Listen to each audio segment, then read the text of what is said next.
20 दिसंबर 1968 को एक नौजवान कपल अपनी पहली डेट पर निकलता है। वो एक मशहूर डेटिंग स्पॉट हरमन लेक की तरफ जा रहे थे। 16 साल लड़की पैटी लू जेनसन और 17 साल लड़का डेविड फ्राडे इस बात से बेखबर थे कि एक अजनबी कार उनका पीछा कर रही है। वो हरमन लेक पर अभी रुकते ही हैं कि वो अजनबी कार इनके पीछे आकर रुकती है। इसमें बैठा शख्स कार से उतर कर आता है और इन्हें कार से बाहर आने को कहता है। इन दोनों के मना करने पर वो इनकी गाड़ी के पिछले टायर पर फायर करता है। ये दोनों डर के मारे गाड़ी से निकलते हैं और भागने की कोशिश करते हैं। इसी दौरान वो शख्स डेविड को सर पर जबकि पैटी को 5 गोलियां पीठ पर मारता है। इसी वाकये के बाद से बदनामे ज़माना सीरियल किलर ज़ोडिएक की तलाश शुरू होती। ज़ोडिएक 20वीं सदी के सीरियल किलर्स में से सबसे ज़्यादा खतरनाक था। 1960 से 1970 के दौरान इसने अपने हमलों से पूरे सैन फ्रांसिस्को को डरा रखा था। वो न्यूज़पेपर्स और पुलिस को खत भेजता जिसमें वो किए जाने वाले कत्ल का बड़े फख्र से एतराफ़ करता और इनको सुलझाने के लिए पहेलियां भी भेजता। अपने पहले 2 मर्डर के बाद वो 6 माह तक खामोश रहा, फिर एक नए मर्डर केस के साथ नमूदार होता। 4 जुलाई 1969 ये अमेरिका में इंडिपेंडेंस डे था। 18 साल डार्लिन फेरन और 16 साल लड़का माइक फायरवर्क्स लेने निकलते हैं।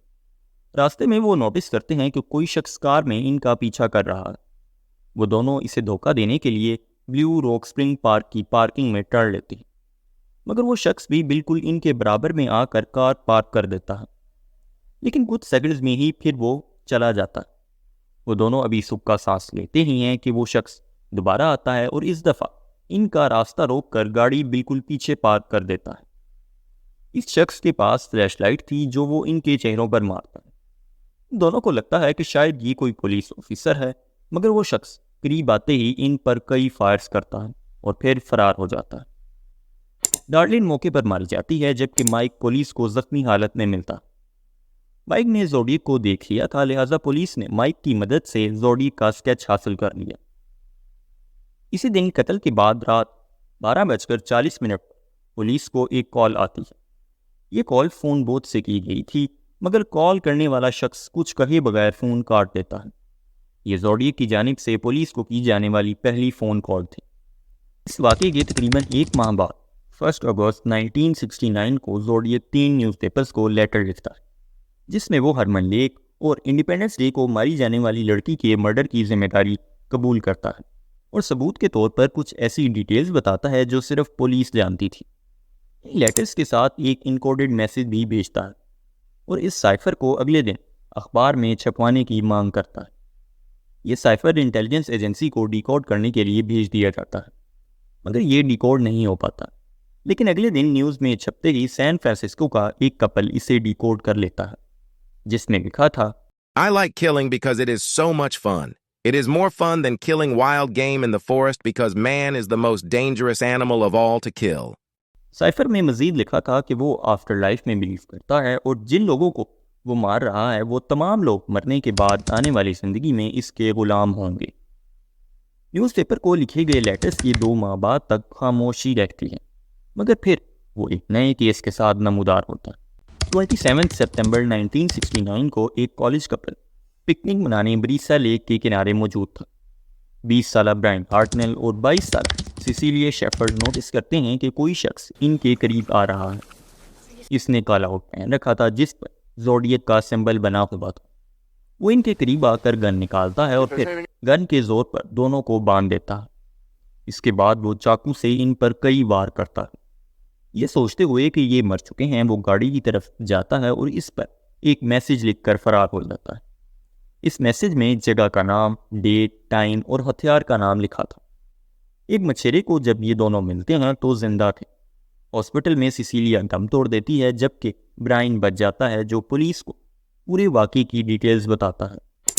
पिछले कत्ल की तरह इस रात भी 7:40 पर पुलिस को एक कॉल आती है, जिसमें ज़ोडिएक पूरे वाक़ये की तफसील पुलिस को बड़े फ़ख्र से बताता है। अब तक पुलिस ने ज़ोडिएक की कार्रवाइयों में एक ख़ास पैटर्न ढूंढ निकाला था। पहला, ज़ोडिएक सिर्फ जवान कपल्स को टारगेट करता। दूसरा, इसके हमले या तो वीकेंड्स पर होते या फिर छुट्टियों के करीब। तीसरा, वो हमला रात के वक्त करता या फिर शाम की हल्की रोशनी में। चौथा, वो जो भी कत्ल करता इसका एतराफ़ करता जैसे अथॉरिटीज़ को चैलेंज कर रहा हो। पाँचवा, इसने जितने भी कत्ल किए वो सारे मशहूर डेटिंग पॉइंट्स के करीब किए। छठा, वो ज़्यादातर कत्ल गाड़ी के अंदर ही करता। और सातवां, ज़्यादातर कत्ल पानी के करीब हुए थे। इससे जाहिर होता था कि या तो वो मोहब्बत से मायूस है या फिर इसे लड़कियों से ख़ास नफरत है, क्योंकि पिछले किए जाने वाले 3 हमलों में से 2 हमलों में लड़के बच गए थे। लेकिन ज़ोडिएक के अगले हमले ने इस पैटर्न को तोड़ दिया। 11 अक्टूबर 1969 को ज़ोडिएक ने पॉल स्टीन नामी कैब ड्राइवर को रात 9:30 बजे रोका और इसे मैपल स्ट्रीट जाने को कहा। जब पॉल अपनी मंजिल पर पहुंचा तो गाड़ी के रुकते ही ज़ोडिएक ने पॉइंट ब्लैंक रेंज से इसे शूट कर दिया। इसके बाद वो गाड़ी की अगली सीट पर आकर बैठा और पॉल की शर्ट का एक टुकड़ा अपने साथ ले गया। इस सारे वाक़ये को पास मौजूद बिल्डिंग की 2nd फ्लोर की खिड़की से 2 बच्चे देख रहे थे। इन्होंने फ़ौरन पुलिस को इन्फॉर्म किया, मगर इनसे गलती ये हुई कि इन्होंने ज़ोडिएक का कलर ब्लैक बता दिया। इसी एरिया में पुलिस की एक पेट्रोलिंग कार का टकराव ज़ोडिएक से हुआ, जो कि शाम की हल्की धुंध में पैदल चल रहा था। मगर इस पर इनका शक ना गया, क्योंकि वो किसी काले शख्स को तलाश कर रहे थे और ज़ोडिएक ब्लैक नहीं था। पुलिस ने ज़ोडिएक से पूछा कि इसने कुछ अजीब देखा है, तो उसने बताया कि अगली गली में एक शख्स गन लहराता हुआ गया। पुलिस फौरन इसी डायरेक्शन में चली और ज़ोडिएक एक बार फिर फरार होने में कामयाब हो गया। लेकिन इस बार पुलिस को ज़ोडिएक के फिंगरप्रिंट्स मिल गए। कुछ दिन बाद इसने न्यूज़पेपर्स को लेटर लिखा जिसमें पॉल के कत्ल की सारी डिटेल्स बताई और सबूत के तौर पर पॉल की शर्ट का टुकड़ा भी भेजा। और इस दफ़ा उसने एक स्कूल बस पर हमले की धमकी भी दी, जिससे पूरे इलाके में खौफ फैल गया और पुलिस भी कई रोज़ तक स्कूल बसेस का पीछा करती रही, मगर कभी स्कूल बस पर कोई हमला नहीं हुआ। टैक्सी ड्राइवर के मर्डर के 10 दिन बाद 27 अक्टूबर 1969 को ओकलैंड पुलिस को एक कॉल आती है, जिसमें ज़ोडिएक मेलविन बेली नामी वकील से टीवी शो में बात करना चाहता था। ये चैनल 7 का टॉक शो था जो उस दिन वक्त से पहले शुरू हो गया। कुछ देर वेट करने के बाद कॉल आई, मगर फ़ौरन काट दी गई। दूसरी बार जब कॉल आई तो ज़्यादा देर तक चली, जिसमें ज़ोडिएक ने अपना नाम सैम बताया। पूरी शो के दौरान 35 बार कॉल आई, जिसमें से सिर्फ 12 ऑन एयर हुई। इस दौरान सैम से कुछ सवाल भी किए गए, जिसके वो उल्टे सीधे जवाब देता रहा। बाद में मालूम हुआ कि ये ज़ोडिएक था ही नहीं, क्योंकि जिन लोगों ने ज़ोडिएक की आवाज़ सुनी थी उनका कहना था कि ये ज़ोडिएक की आवाज़ नहीं। इन्वेस्टिगेशन से मालूम हुआ कि ये कॉल नेपा स्टेट हॉस्पिटल के एक मेंटल पेशेंट ने की थी।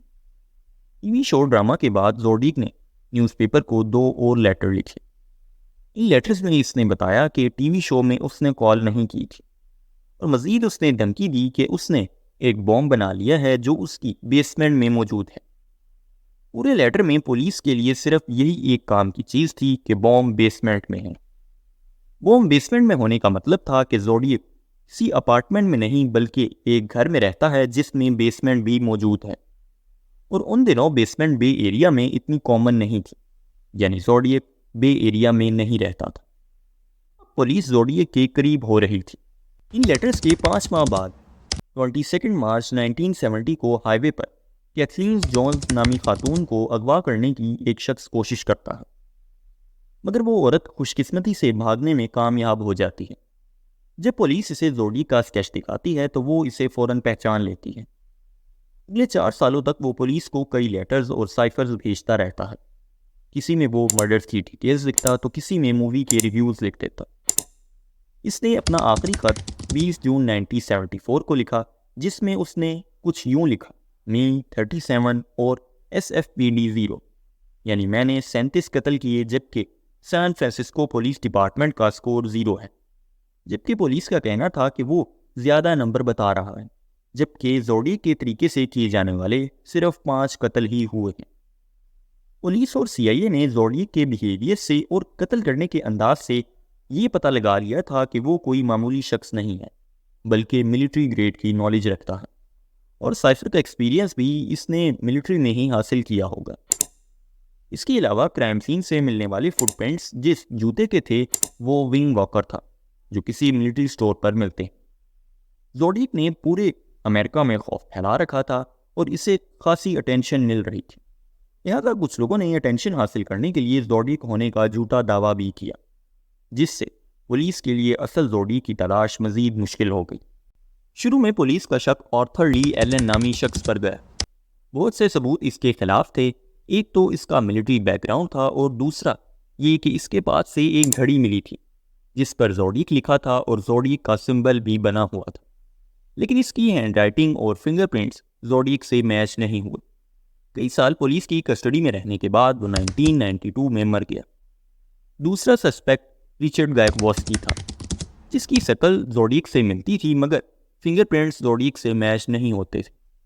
पुलिस ने तकरीबन 50 लोगों को पकड़ा मगर किसी की भी प्रोफाइल कंप्लीट ज़ोडिएक से नहीं मिलती थी। मगर सबसे ज़्यादा शक आर्थर ली एलन पर ही था। ज़ोडिएक जिन न्यूज़पेपर्स को लेटर लिखता था, इनमें से एक क्रॉनिकल न्यूज़पेपर भी था। क्रॉनिकल अखबार में काम करने वाले एक कार्टूनिस्टिक रॉबर्ट ग्रेस्मिथ, जिन्होंने ज़ोडिएक पर एक मुकम्मल किताब लिखी है, वो भी आर्थर को ही ज़ोडिएक समझते हैं और आर्थर के फिंगरप्रिंट्स मैच ना करने की दलील को ये देते हैं कि ज़ोडिएक एक ही पैटर्न से कत्ल कर रहा था और जब पुलिस ने इस पैटर्न को नोटिस किया तो मुमकिन है उसने पुलिस को धोखा देने के लिए कैब ड्राइवर का कत्ल किया हो और नकली फिंगरप्रिंट छोड़े हों, क्योंकि इस कत्ल के बाद इसने फिर से एक खातून को ही अगवा करने की कोशिश की। मजीद वो कहते हैं इस इन्वेस्टिगेशन के दौरान इन्हें कई बार अननोन नंबर से कॉल्स आती थीं जो कि आर्थर की मौत के बाद दोबारा कभी नहीं आई और ना ही आर्थर की कस्टडी में आने के बाद कोई कत्ल हुआ। लेकिन ये सिर्फ इनकी अपनी इंडिपेंडेंट इन्वेस्टिगेशन है। हकीकत में आज भी ज़ोडिएक की शिनाख्त एक मिस्ट्री है।